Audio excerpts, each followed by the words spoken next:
Hey everyone, and welcome to Boston Autoblog. Today is going to be a more special review as we're taking a look at the all-new Aston Martin DB12. Huge thank you to Aston Martin of Boston for inviting me down here to check out this car and taking out for a quick test drive. And we're going to do a quick walk around of this amazing car. So without wasting any further time, let's get right in this review. As we start off with the exterior, of course, it has to start raining. But up front, the new aggressive front fascia with the larger headlights and grille. This car is so captivating on the roadways, and it just looks so menacing. It's perfectly designed for an Aston Martin and also as a Super Tour and Grand Tour, but also it looks a bit different than the DB11. Now, our model does have carbon fiber trim, which does add to the aggressive look, but also makes this particular DB12 look a bit lower to the ground. I was looking at this car, I'm like, why does it look lower than the DB12 that was unveiled a couple months ago? And a lot of it is because it has that extended carbon fiber trim. One of the more exciting aspects about this car too is the new Michelin Pilot S5 tires, which were specifically designed for the DB12. This gives this car a bit more grip, but also going to add to the softness of the suspension and the ride quality. And we're going to find that out during the test drive. But man, does this car have such a presence. Also, it still has that DB11 style design to it, especially from the side profile. And it has the two-toned exterior as well, giving it that classy look. Then coming around to the back, you do have the same rear fascia as a DB11. I would not call this model a minor refresh though. With 80% of this car being different than the prior generation, this car is going to give you a far different experience, not only when it comes to on the road, but also for the interior as well. And that to me is probably the more exciting part of this car. So let's check it out.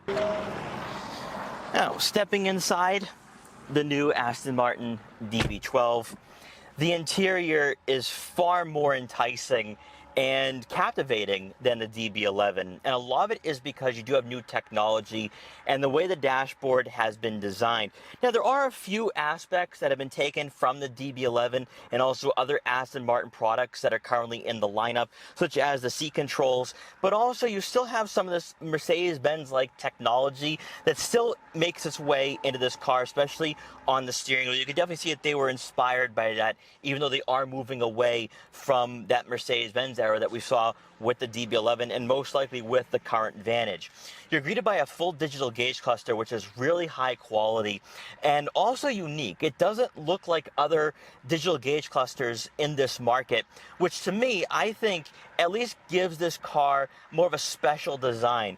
And usually for brands that do in-house design when it comes to technology, usually you're very hesitant. You're wondering, oh, are they making the right choice? But clearly this was the right decision by Aston Martin to make this leap and to make those necessary changes, because this to me is really a step forward for the brand. But also I think this is going to be a bit more competitive than what we saw in the past, especially when you are comparing this to a Bentley Continental, Ferrari Roma, or Porsche 911. Then for the infotainment system, it kind of reminds me of the Jaguar Land Rover Pivi Pro user interface, just the way it's designed.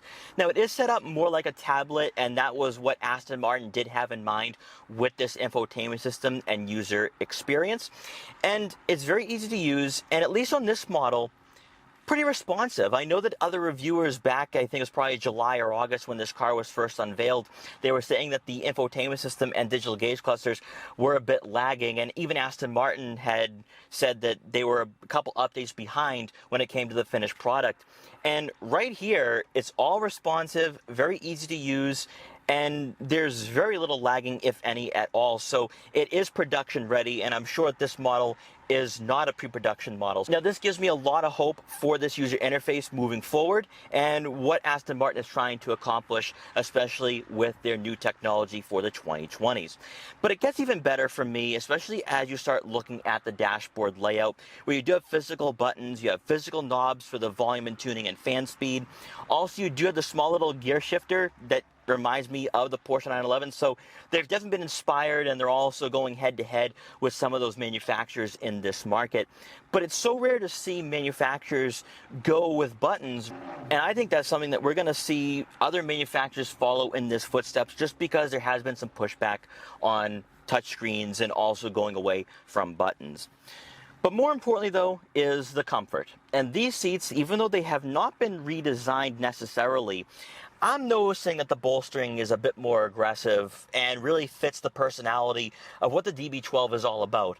And this is really the step forward compared to the DB11, where the DB12 is more performance-oriented while still giving you the comfort and the quality you're looking for in this market and price range. And quite honestly, this is really reflective of what we're seeing in this market, say from the Ferrari Roma and also Porsche 911. So I'm really glad to see that Aston Martin is taking steps to improve, but also falling more in line with their closer rivals. Now, just like with the DB11, you do have 2 additional seats in the back, but most likely you will not be fitting anyone over the height of 5 feet. However, if you are on a shorter test drive and you want your friends tagging along with you, they might be able to fit. I'm not going to guarantee that, though. And then quickly taking a look at the practicality, I'm pretty sure this is the exact same rear cargo area that we saw with the DB11. I think you could probably fit a bag of golf clubs, for sure. Obviously, this is not going to be maybe a road trip vehicle, but as a daily driver, you can fit all the essential items that you have during the week back here. Also, if it's raining out, you do have an Aston Martin umbrella. Pretty nice. Very nice, actually.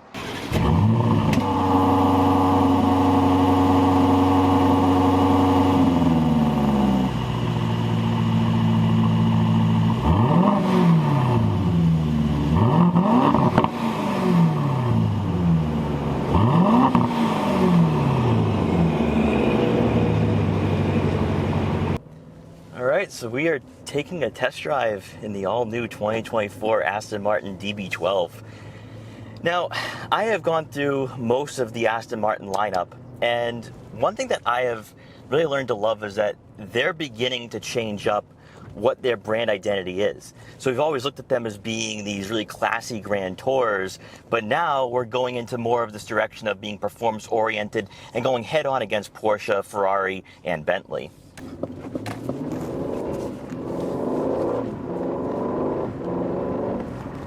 We're currently in GT mode.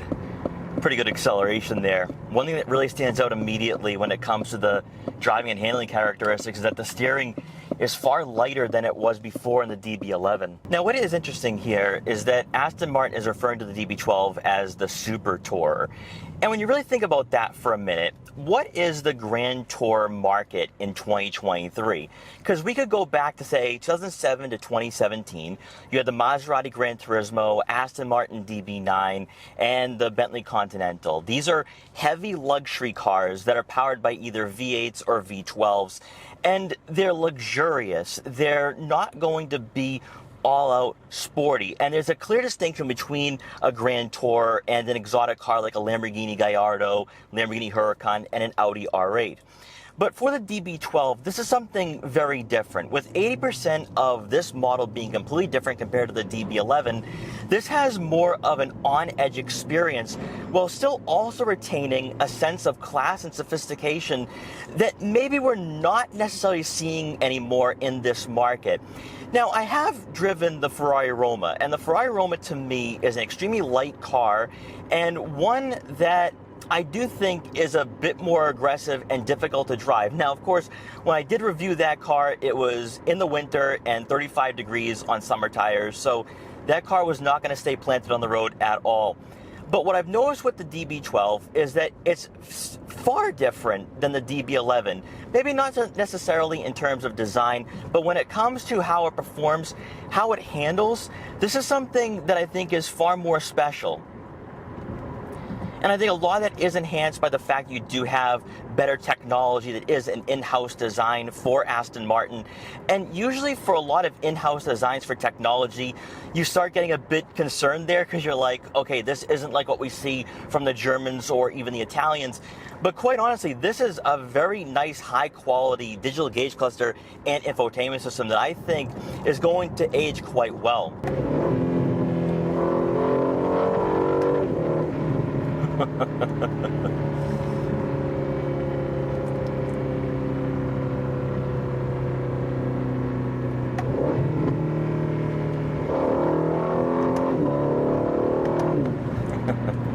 gonna get myself into trouble here.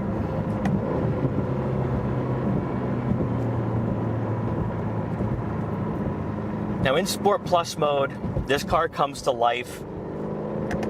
It gets far more aggressive. And what I noticed too, again, it's all about the steering here. It really lightens up. It really becomes not necessarily like a Grand Tour in a sense, because the Grand Tours have very heavy steering. They feel somewhat lethargic, at least historically speaking.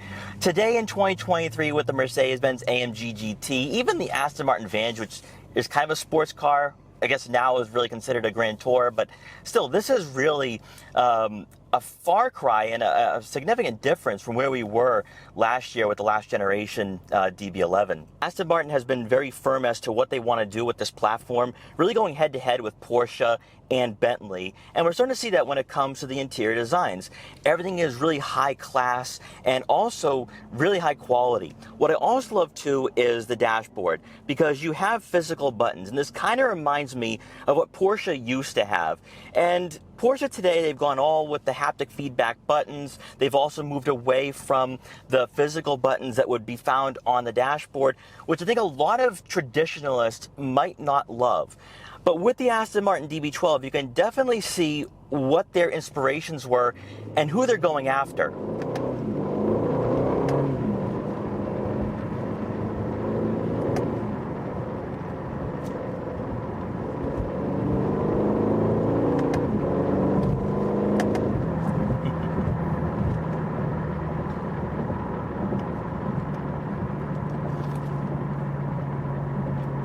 What hasn't changed, though, is really the seating positioning in here, because I do feel like I am a part of the chassis in this car, where you sit pretty low to the ground, not as low as the DBS, but you still feel as though that you are one with this car, and that, to me, I feel goes a heck of a long way, especially for someone who's looking at buying a Grand Tour in this market.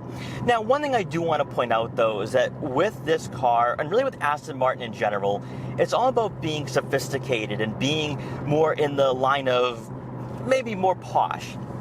And when you do look at this car, it has a very classy road presence. It just has this really nice aura about it that I think really fits well with what Aston Martin is trying to do. What is something that I've been thinking about quite a bit before walking into this test drive and this opportunity to experience the DB12 is that we've heard that Aston Martin is moving on to this new generation, this new era. We heard that with the DB11, we heard that with the Vantage, we heard that with the DBX, and we heard that with the DBS. So why is the DB12 so different? Why is this revolutionary in a sense? And I think a lot of it is because that Aston Martin is trying to really appeal to buyers who maybe traditionally wouldn't have purchased an Aston Martin in the past.